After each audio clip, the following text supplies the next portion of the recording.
and you were like, you care entirely too much about these people or Yeah. something like that. And it's like, it's not just me. I mean, that rapport, that I've always said this to you, that I'm attracted to rapport between two co-hosts. And this goes back, the ultimate genesis story for all this is Siskel and Ebert, right? Mm-hmm. So once that model was created and it was deemed to be successful, I know you've told me that everything we're talking about owes its existence ultimately to Siskel and Ebert. Without a doubt. So that rapport, that friction, that tension between these guys are disagreeing, and sometimes it spills over, and it seems like the vibes are kind of, really a little bit tense between them. But then also there's like a human connection. When I watch these shows, I'm invested in that. I like to think these people actually have some sort of human connection. They're showing up to work together. So that's a part of it for me. And I've seen comments like that, as if it's almost like parents divorcing. Yeah. Not for me, but some people are like, man, I'm gonna miss this. Yeah, for sure. Together. Yeah, I'm totally with you there. I think this is where we even have to back up just with and talk about the nature of passive media, because I think passive media has a power that intentional media, which we're also talking about in a different way, doesn't. And I'll define my terms. A passive media is you have a couple presets, and on the internet they call it the power of defaults, where you go to your car, or you go to your favorite bar, or you turn on the TV. There's a reason why like one of the things that makes FS1's ratings depressed, lower than ESPN's ratings, is because of their prime time. ESPN has a ton of games on in prime time that get higher ratings than the rest of the day. And since we're humans and we very often will leave the TV on, or not change the channel. So what happens is the next morning, there's a percentage of that audience that wakes up, they turn on the TV, and ESPN's still on. Yeah. And there's a large chunk of their rating success is based on that. Wow. And you can say that about any TV channel, basically. And what you're saying is also radio, satellite, anything that somebody just has in the car, that's just when they turn that's playing. Absolutely. You could also say that about, and let's just apply this to your computer. Bing's business model is, it's obviously owned by Microsoft, is their competitor for Google, right? Is that enough people will not change their default search engine for them to siphon billions of dollars of advertising, just because people won't change the channel. They won't adapt it. They don't go through the trouble. They don't know how to. Yeah. So there's a power, and that's when I get into the passive media. There's a power of being that person who's just there. And I have dealt with this a bit personally. I used to work in public radio. I haven't worked in public radio for about a year and a half. I still run into people every month who think I'm still on the air there. Well, and you also have followers from your USA Today podcast as well. Yeah, but these are separate pods of people. Sure, I'm still in the town I was, Rochester, New York.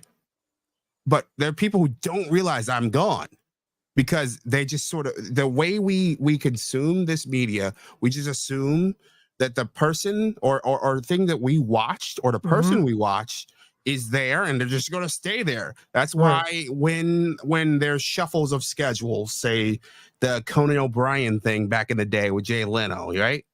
Or going back further, Dave Letterman going to CBS was such a giant idea. Big deal. Because we as humans are just, change is difficult. And it goes back to that thing, the power of defaults. Like, we just think that, hey, it was this way, it's just gonna stay this way. That's how we consume media passively. Now, enter this new paradigm where we're in. Think of where we're at right now. We're live on YouTube. You have to make a choice. Mm-hmm. In podcasting, you have to make a choice. Fewer people are going to make an actual choice. Mm-hmm. And when people make an actual choice, they're going to make it with passion. Those are the people who are more likely, whether it's actively avoiding the content or actively consuming the content.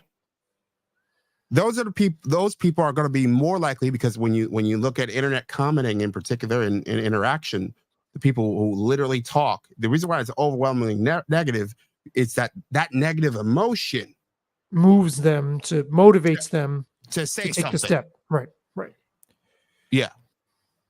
So, and you can see that across the board with internet comments. That's why they're mostly negative. That's why so many news outlets have turned off comment sections, because it just attracts the worst. Mm-hmm. And it's like, oh, it becomes a full-time job just to manage that stuff. And, as staffs get smaller, you'd rather deal with other stuff. So to wrap this back in, we're in this new paradigm.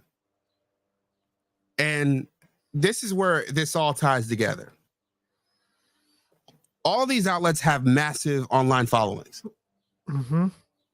And day to day, the people who download First Take and Undisputed dwarf the people who watch it on TV. Right. It's about 3 times from the last I saw on both sides.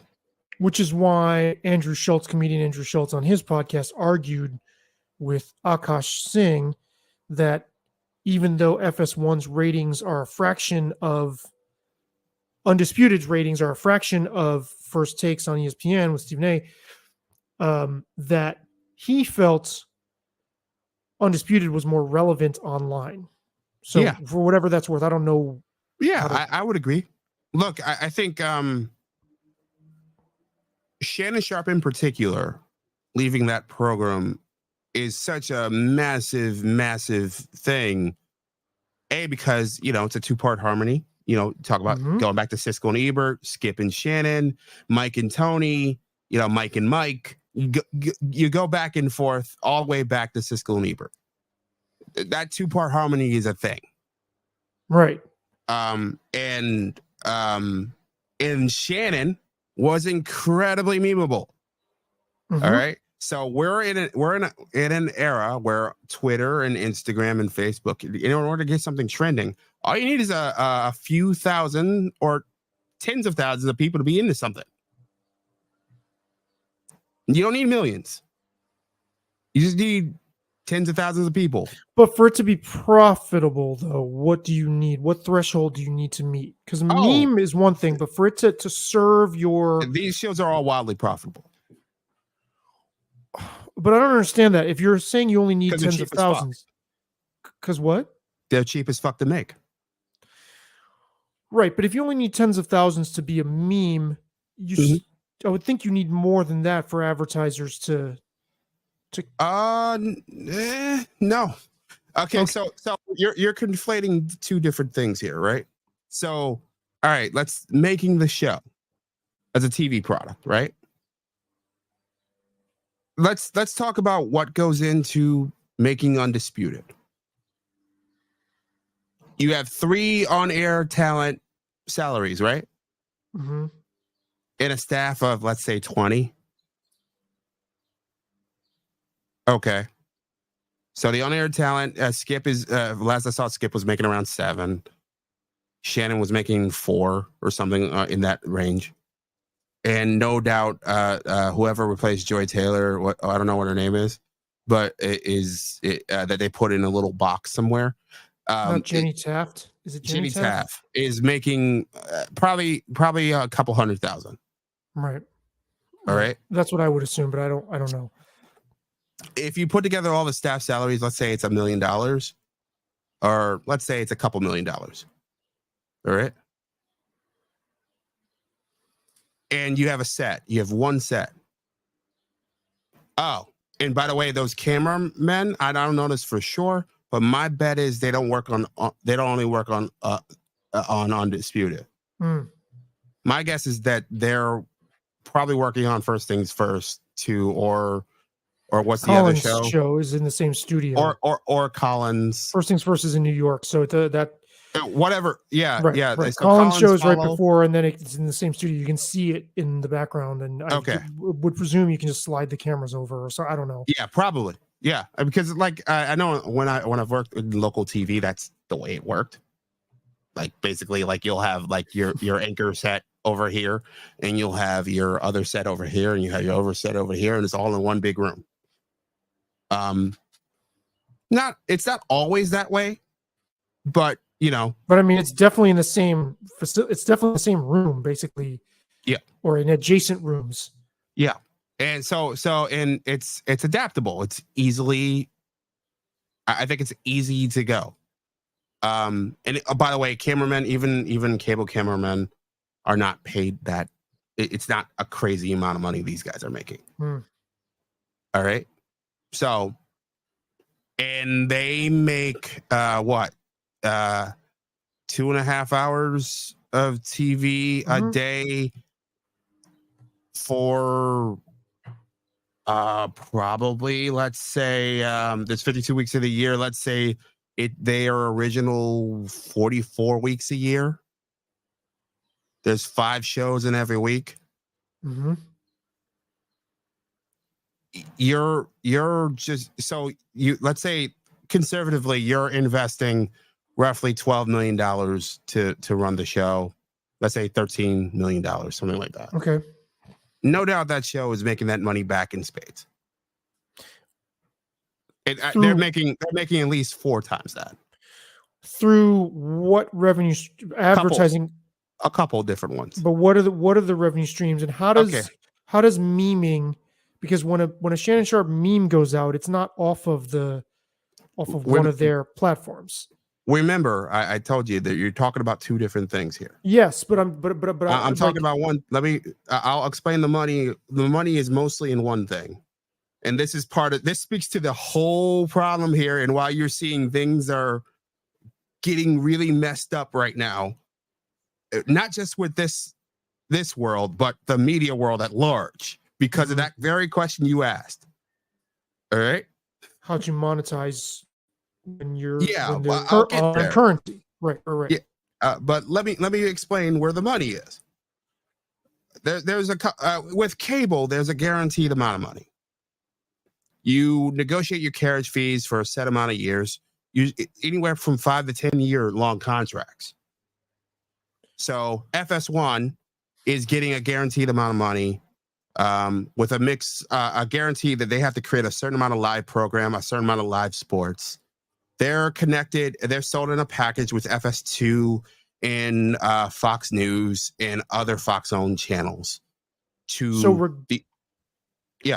Sorry. So regardless of whether cable numbers or subscriptions to that package or to those packages dip over those years, they're still making the same. They're still guaranteed the same money. Well, they're going to have to pay the piper eventually, which speaks to the larger problem and why things are so crazy, and why you got Bob Iger, who runs Disney, talking about bringing in a strategic partner for ESPN, talking to leagues about investing in the ESPN, talking about selling ABC to venture capitalists possibly, and all sorts of things. Like because they're going to have to pay the piper, because when they made these deals, we were talking about 90 million homes, 80 million homes. And where we're headed is probably closer to 50. Right, which is why, and you're going to get into this. Yeah. And I'm not sure you're going to play this part of the clip, but why Stephen A. Smith bragging that we're still in 70 million homes and we're still number one by a long shot. To me, that rung completely hollow, and like somebody who doesn't understand isn't letting on. But it was or he's just not saying it. If you look at his actions, he understands. Okay. Well, that's what I mean. Maybe he does understand it isn't letting on, but yes, you're. His actions are very different from what he said in that clip. Because we're and this was very clear in the Bill Simmons interview that I did not clip up for this. But he very much wants to own something that's separate from ESPN. Sure.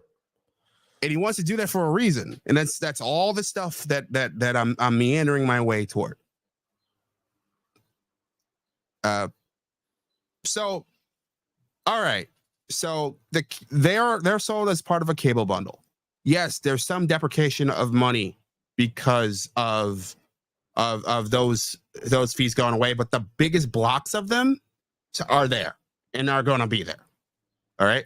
And if you look at Disney, the contracts are all different. They're negotiated at different points. Okay. I don't know their exact deal point. And we're talking years from now, is what you're saying for at least for FS1. Like in the case of FS1, we're talking years. Probably because their deals with different cable distributors are different. Okay.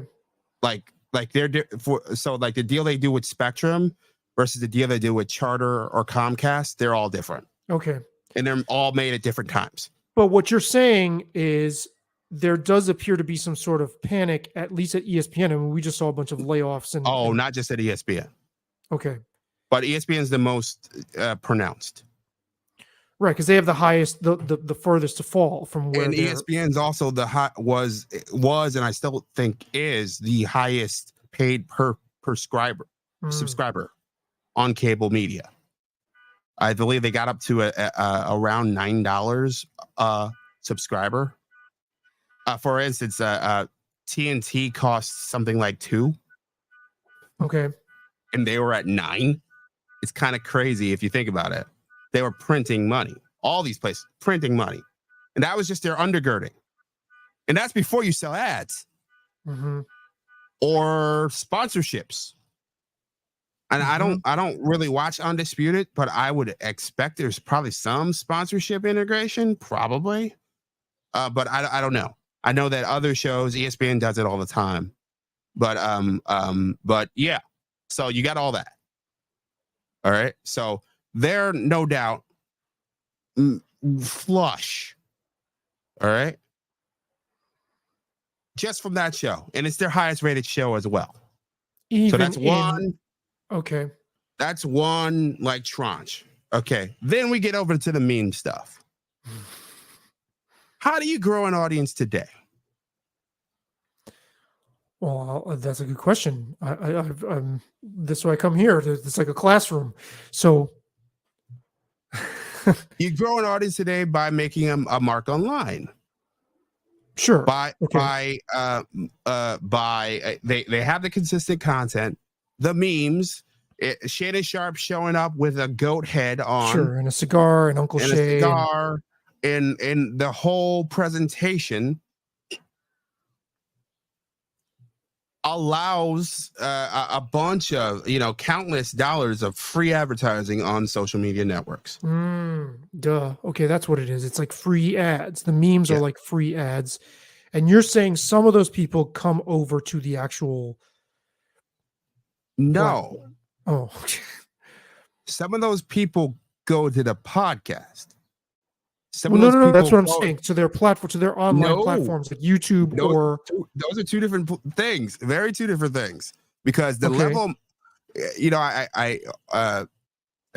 you mentioned earlier, I was part of a podcast for a pretty big organization, and I'll actually speak. I'll quote a boss, not a boss there, but a previous boss. At my previous job in public media, where she called, we're trading analog dollars for digital pennies. Okay. So with radio, TV, newspaper, you got dollars. Mm-hmm. With digital, you got pennies. Mm-hmm. So that the thing that got this, me going off on this jag was you talking about the people who online who really, really care. Mm-hmm. Yeah, they care, and they care enough to watch on YouTube. By the way, Shannon's goodbye. Someone ripped the video, and that's a more watched video than what FS1 posted.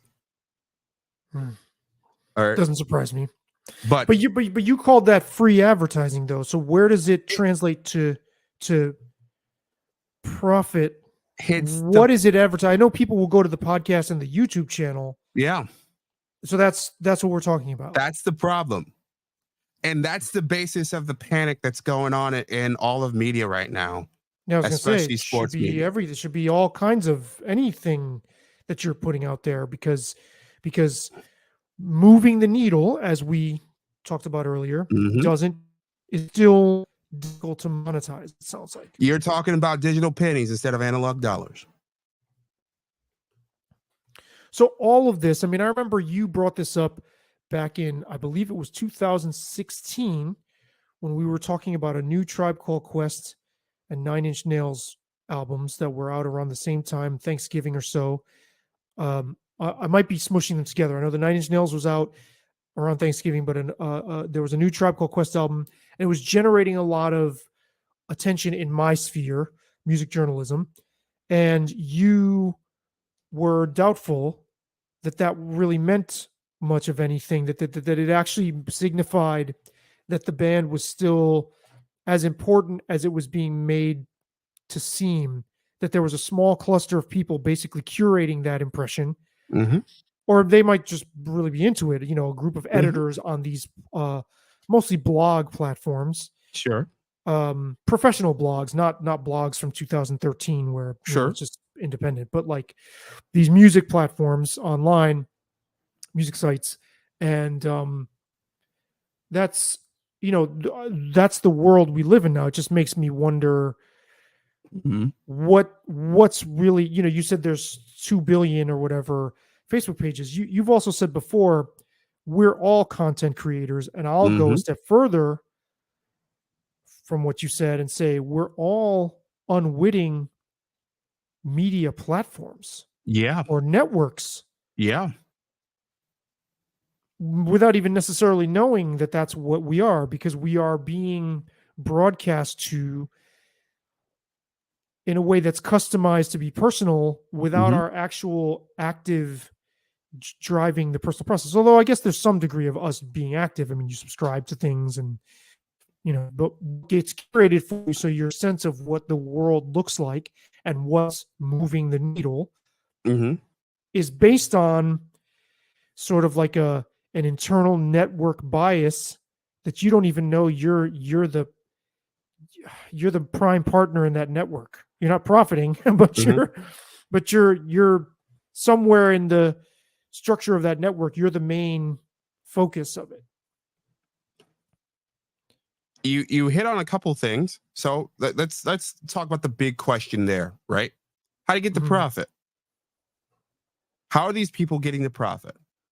From memes, from when Unc Shay is a cigar and that becomes ski or whatever, He's a great example because of what he appears to be doing next. There's been talk about him and FanDuel. FanDuel being, a digital betting platform. He, from what I understand, Club Shay Shay, his podcast, actually passed Undisputed in terms of downloads. Right, get something like 1 million per show or something. It was more than that. Like it was crazy. That was one of the things that I was reading online. At minimum, there's parity, right? And if you look at Club Shay Shay, it's shot at his house. It's like there's literally like 2-3 cameras, a couple mics. That's it. And he has a guest, and he's got an endless Rolodex. And who doesn't want to go on Club Shay Shay? I don't even like him, and I'd go on Club Shay Shay. Why don't you like him? Just out of curiosity. I find him annoying. How? I don't find him enlightening on any level. I never felt like I learned from Shannon Sharpe. Like when I look at my sports media, this is why I hate this whole debate show, Jamie Horowitz, Skip and Shannon infused strain of Embrace Debate TV, is I don't learn from it. So does Dan Le Batard, hates it too, apparently, which we're going to get to. Yeah, we'll get there for sure. And Le Batard is also in this conversation because he's doing the same thing that Shannon's doing, that Kay Adams is doing, that Pat McAfee did, ESPN is doing also. Right. Which is why if you listen to ESPN executives, they're paying Pat McAfee $18 million a year. They're claiming that they expect to make that money back. Very interesting. McAfee had a deal. I believe it was it with FanDuel? It was because this is being spoken about as if now there's a vacated spot in FanDuel's. Yeah. Was paying him what? Oh, it was a 120 over 4 years. Mm-hmm. Now, what do you think ESPN is going to get that money? I don't know. I think it's going to be FanDuel.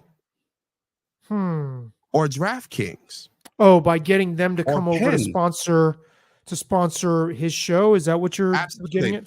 So what's happening here is that these outlets, they have traded digital analog dollars for digital pennies, like we all have. And in order to get that money back, they need strategic investors, and they're going to sell their audience to people who are flush with cash. So really interesting, because what you're saying is that the move, because that I did find that puzzling. Dan Le Batard is doing the same thing, by the way. Okay, so he can talk as progressive as he wants, but he's selling his audience to, gambling. He's on the DraftKings network. Right. It's so seed money for his company. Sure. Wow, this is really complex. And hard to kind of wrap my head around. I think it's hard to wrap our heads around. Sure. Just collectively, unless you really pay attention to the machinations of media. I can't help it. I do. Right, as much as you do, but it's like ESPN signing or bringing Pat McAfee back is kind of like them attempting to co-opt the momentum of these independent shows that they no longer have, and bringing a sponsor that was willing to pony up all this money for a show like McAfee's, and sort of bringing that back under their roof. It seems like. Kinda. I don't think they're dumb enough to believe that that's true, but yeah, I think that's you could look at it that way. I mean, because I think that McAfee, there's so many people trying to fill that space now, that I don't think that that they're just going to be able to co-opt that McAfee thing. I think the next McAfees will emerge. Well, and I also think ESPN is bound to fuck it up. Whatever formula made his show successful on an independent basis and popular and connect with an audience, I think they won't be able to help themselves in ruining that. It's like proverbial record label saying, "Yeah, we want you to do what you do," and then they don't do that. It's fascinating that you say that, because that's something that Stephen A. Complained about with Bill Simmons. It's what Dan Le Batard, Amin Elhassan, Jamel Hill all bring up in different ways, and essentially about dealing with the apparatus that is ESPN. That like they're just bound by their own dogma, and they don't know how to handle anything else. Right. So it'll be very interesting to see what happens to his show. I think it won't. Yeah. I don't. It'll do okay, but it won't.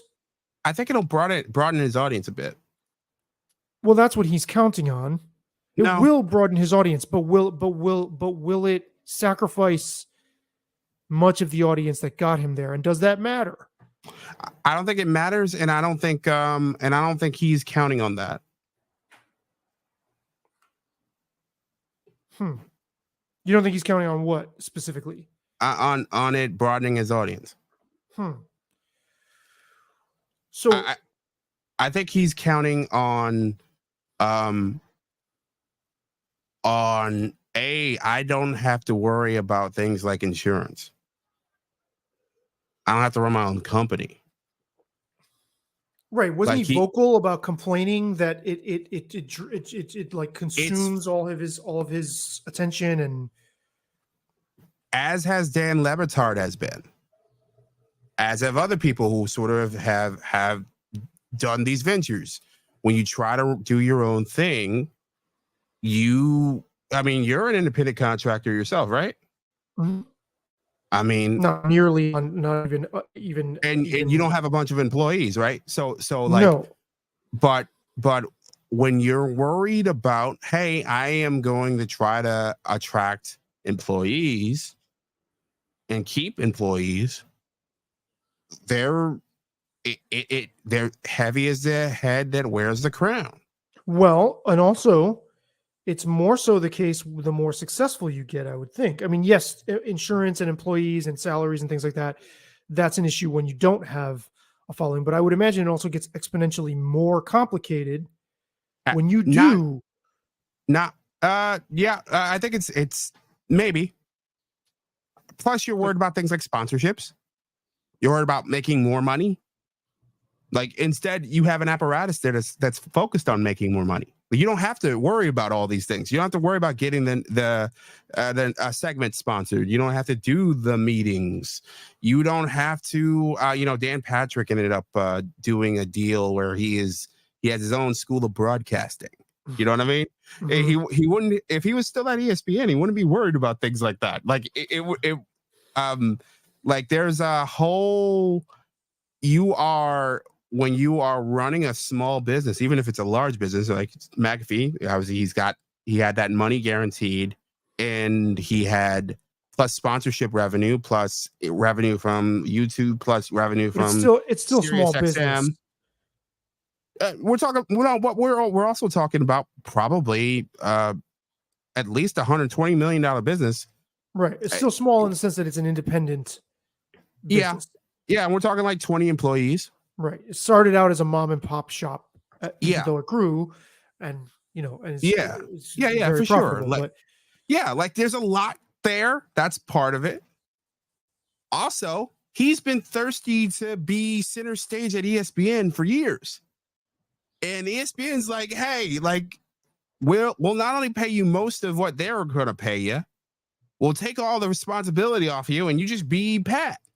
And we'll take care of your boys. We'll get your boys, like we'll spin them off into their own shows, and you'll just be center stage, and we don't actually have to try to go through the process of actually developing radio shows and actually like being a creative process. We'll just plop you here, and we'll pay you, and we'll put you on everywhere which way we can, as we move to this process where we're gonna like be top heavy and focus on 7-8 personalities and nobody else.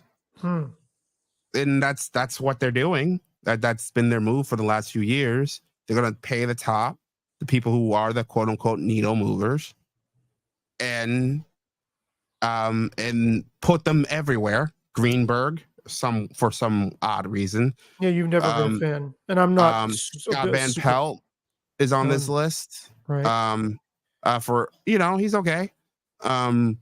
Obviously, guys like Stephen A. Buck and Aikman,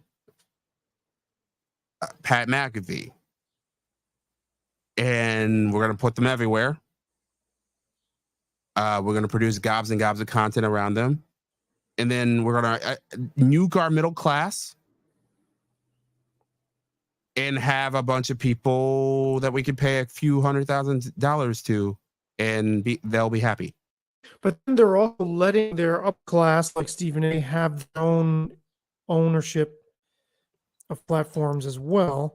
So this is, I think that's only because like I said, they've made a decision that they're not trying to develop stars. Like they're not, at least not to the level that they used to. So like, you want to keep why not keep Stephen A. happy? So what? He wants to make a little podcast. It's analog dollars versus digital pennies. Let him go make his digital pennies.